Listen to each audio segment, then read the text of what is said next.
Now, you've likely heard about the coronavirus from Wuhan, or 2019 novel coronavirus, which is the cause of an outbreak that seems to have begun at a marketplace with live animals in Wuhan on December 12, 2019, and has since spread around the world and has affected thousands of people. Now, first things first, there are lots of different types of coronaviruses. Some mainly affect humans, whereas others mainly affect other animals like bats and camels. And these animal species are called viral reservoirs. The coronaviruses that normally circulate among humans are typically benign, and these cause about a quarter of all common cold illnesses. But occasionally, coronaviruses that usually circulate in an animal reservoir mutate just enough to where they're able to start infecting and causing disease in humans, if they're given an opportunity. When one of these animal viruses infects a human population, there's usually no immunity among the human population since it's considered a new or novel coronavirus. So, the virus can spread quickly and cause serious disease. Remember SARS back in 2002?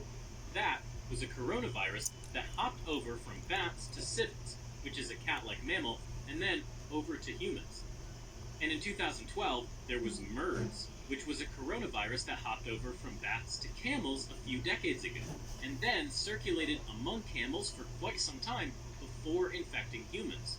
So, what's the likely source of the Wuhan coronavirus?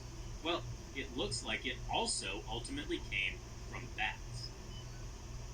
Now, the way this happens is that initially a sick animal, let's say a sick bat, sheds the virus in their urine and poop, and that can get aerosolized and inhaled by a person, making them sick. After that initial person or group of people gets infected, these people might sneeze or cough, allowing the virus to get into the air and infect others they come in contact with, like family members, if they stay home sick, or healthcare workers and other patients if they go to the clinic or hospital. That sort of transmission is called person-to-person spread. Now, viruses are given a reproductive number, or R0, based on how quickly they spread. An R0 of 1 means that an infected person passes it on to one new person.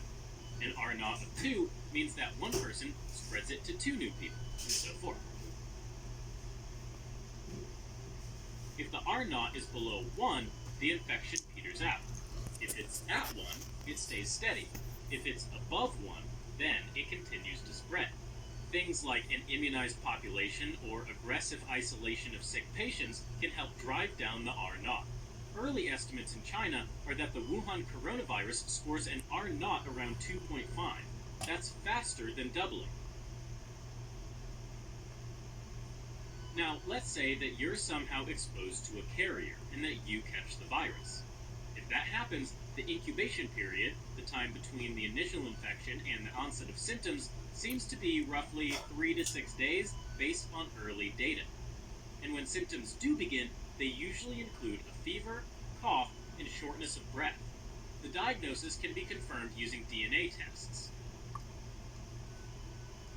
So, you may be wondering, besides sharing this video with friends and family, what else should be done? Well, for most people, nothing different. Wash your hands, and avoid touching your eyes, nose, and mouth. This is the area known as your T-zone, because it's shaped like the letter T, and is a common entry point for viruses into the body. Don't visit areas where the virus is common. Also, fighting other viruses, like the flu, can weaken your lungs and make them more vulnerable to the coronavirus.